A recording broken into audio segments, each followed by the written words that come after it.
আচ্ছা, এখানে প্রথম প্রশ্নটা যে জামাতের নেতৃবৃন্দ যে কথাটা বলছেন যে দেশের হাদি হত্যাকাণ্ডের সুরাহা হয়নি, তারপরে খুন হচ্ছে, আইন শৃঙ্খলা পরিস্থিতির অবনতি হচ্ছে, এই কথাগুলি তো না, অসত্য না, কথাগুলি তো সত্য। তা উনরা হঠাৎ করে বললেন কেন? হঠাৎ মানে যে ইলেকশনের রাফলি 1 মান্থ আছে, তো যে কোনো পলিটিক্যাল পার্টি কিছু একটা বেস ঠিক করে রাখে। ওনাদের যদি ধরেন ইলেকশনে ঠিক মতো রেজাল্টটা ওনারা পেলেন না, ওনারা যেটা আশা করতেছেন, তখন এটা তো বলতে হবে যে এই পরিস্থিতি এরকম খারাপ ছিল, আগে ঠিক করে রাখলো। এটাকে আমি কোনো দেখি না, মানে এগুলি স্ট্র্যাটেজির মধ্যে পড়ে যে এখন একটা চাপ তৈরি করা, প্লাস ভবিষ্যতে জন্য বলা এগুলি।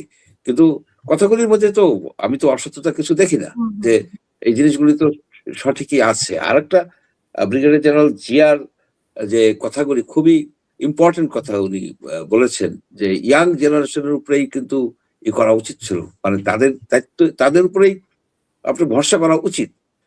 কারণ আপনি দেখেন এই ইয়াং জেনারেশনই কিন্তু আজকে এই যে আমরা যেসব কথাবার্তা বলি, ফ্রিলি বলি, আগেও বলছি, রিস্ক নিয়ে বলছি, ফ্রিলি বলতে পারতেছি, এটা কিন্তু তাদের কন্ট্রিবিউশন। আজকে যে তারেক রহমান সাহেব এখানে আসছেন, ইলেকশন করতেছেন, এতে এতে তো ভূমিকা আছে, ডাইরেক্ট ভূমিকা আছে। এরা যদি এই ডিক্টেটরের পতন না ঘটাতে পারতো, তাহলে কিন্তু আজকে কি হতো, আজকে অনেকের কিছু কিছু লোকের ফাঁসি দিয়ে দিত, জেল হয়ে যাইতো, দীর্ঘস্থায়ী জেল হয়ে যেত, বাংলাদেশ আর একটা ডার্ক এই যে চলে যেত, এই এই যেটা সুতরাং তাদের ভূমিকাটা গুরুত্বপূর্ণ। আরেকটা হলো যে বিএনপির আমি দেখছি কিছু কিছু ক্যান্ডিডেট, তাদের একজন নাকি 93 ইয়ার্স ওল্ড, 80-র উপরে বেশ কয়েকজন আছে, 80-র উপরে অনেকেই আছে, বয়স্ক লোকজনকে তারা দিছে। ইয়াং ইয়াং আমি খুব দেখিই না, এটা ট্রাডিশনাল দেশের মধ্যেই তারা চলে গেছে। এটা আরেকটা কারণ, আপনি দেখেন যে ইয়াং জেনারেশন যাদের এভারেজ বয়স 27, 28, 25 এই ধরনের বয়সের ছেলেরা এবং মেয়েরা মিলে একটা সরকার, একটা ডিক্টেটরকে খেদাইলো, মানে উৎখাত করলো। তাকে তার জায়গায় বসাইলো কাকে? 85 or 87 years, 86 or 7 years old একজন বৃদ্ধ লোককে, অতি বৃদ্ধ। এবং সেই বৃদ্ধ লোক করলো কি, আরো কতগুলি বৃদ্ধ লোককে নিয়ে আসলো আপনার এই এই মন্ত্রিসভায়, অতি বৃদ্ধ, যারা 15 বছর আগে রিটায়ার করে চলে গেছে। এখন এই বৃদ্ধরা কি করবে? কিছুই করতে পারে নাই, কারণ তাদের সেই স্মার্টফোন চালাইতে পারে না এইসব বৃদ্ধরা। সেই সব লোকদেরকে দিচ্ছে যে একবিংশ শতাব্দীর যে মানে ওয়ার্ক প্লেস, যে একবিংশ শতাব্দীর যে পৃথিবী, সেইখানে আমরা ঢুকতে চাই, কিন্তু আমরা কি এই নেতৃত্বে ঢুকতে পারবো না। আমাদেরকে খোল রাজ্যে পাল্টাতে হবে, টেকনোলজি বেসড হয়ে গেছে এই পৃথিবী, আজ টেকনোলজি বেসড। এখন যাই হোক, এখন বলি ওই আপনার রিজওয়ানা হাসানের, সৈয়দা রিজওয়ানা হাসানের কথা, উনি কিন্তু আরেকটা কথা বলছেন, এই যে আপনার প্রচন্ড ভাবে গ্যাস সংকট হয়েছে, সিলিন্ডার গ্যাস এবং আপনার বাসার গ্যাসের চাপ উপরে কমে গেছে, একই সাথে দুইটা ঘটলো কাকতালীয়। উনি বললেন আপনারা মাটির চুলায় পাক করবেন এবং গ্রামে চলে যান। এই ভদ্র মহিলার কোনো মানে রাষ্ট্র পরিচালনায় বা ইকোলজি বলেন, ইকোনমি বলেন, কোনো আইডিয়াই নাই। আজকে যদি 18 কোটি লোক, তাদের পাক যদি লাকড়িতে হয় গাছে, কোনো গাছ থাকবে? কোনো গাছ থাকবে? কোনো কিছু থাকবে? আর এই লোকগুলো হঠাৎ করে গ্রামে যাবে কেন? আপনারা কেন গ্যাসের ক্রাইসিস করছেন?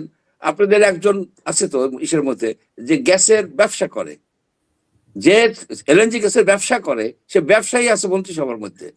আর আজকে এলএনজি বহু লোক কিন্তু আপনার খুবই দুরবস্থায় পড়ে গেছে, হোটেলে খাচ্ছে, খেতে পারতেছে না, আপনার গ্যাস নাই, সিলিন্ডার গ্যাস নাই, হন্যে হয়ে খুঁজে 3000 টাকা একটা সিলিন্ডার গ্যাস পাওয়া যায় না।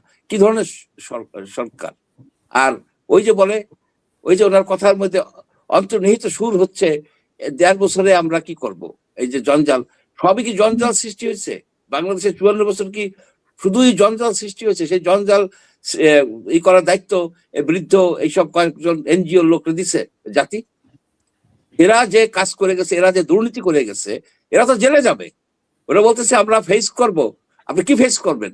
আপনি কোনো সম্পদের হিসাব দেন নাই, আপনার সম্পদের হিসাব দেন নাই, এবং সম্পদের হিসাব ছাড়া যাবে, এদেরকে ধরা হবে, ঘসেটি বেগমদেরকে ধরে ওই জেলে ঢুকানো হবে, দীপমণির সাথে থাকবে, বালুচর দীপমণির সাথে। এইসব লোক তারা, আমরা জানি না কি করছে। এই যে আপনার যে ওই যে জ্বালানি প্রতিমন্ত্রী কার গাড়িতে গেছে, প্লাগালা গাড়িতে করে বুড়িবাড়ি সীমান্তে নামাই দিয়ে আসছে। আমরাই বাংলাদেশে চোখ বুঝে থাকি না, আমরা সব জানি। তার সম্পত্তি কে রক্ষা করে, তার ট্যাক্স রিটার্ন কে বানাই দেয়, তার গাড়ি বিক্রি করে টাকা দুবাইতে কে পাঠায়, উই নো। এদেরকে আমি সতর্ক করতেছি, চুরি চামারি চলবে না বাংলাদেশে।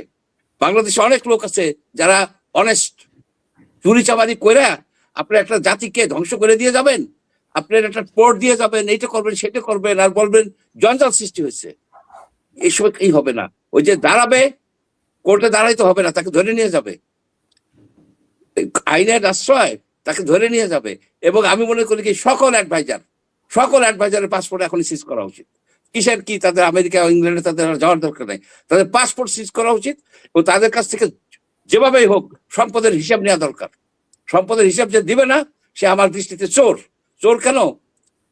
এরা মন্ত্রী, তো এরা মন্ত্রী না? আওয়ামী লীগের আমলের মন্ত্রীগুলি কি সব চোর না? একটা আছে যে চুরি করে নাই, হয়তো আছে, একজন দুজন থাকতে পারে, কিন্তু সেটা তো এক্সেপশন। তাই এরাও তো মন্ত্রী। তো এরা যখন সম্পদের হিসাব দেয় না, তখন আমি মনে করি কি এরা চোর, এই চোরদেরকে চোর হিসেবে ট্রিট করা উচিত। Thank you.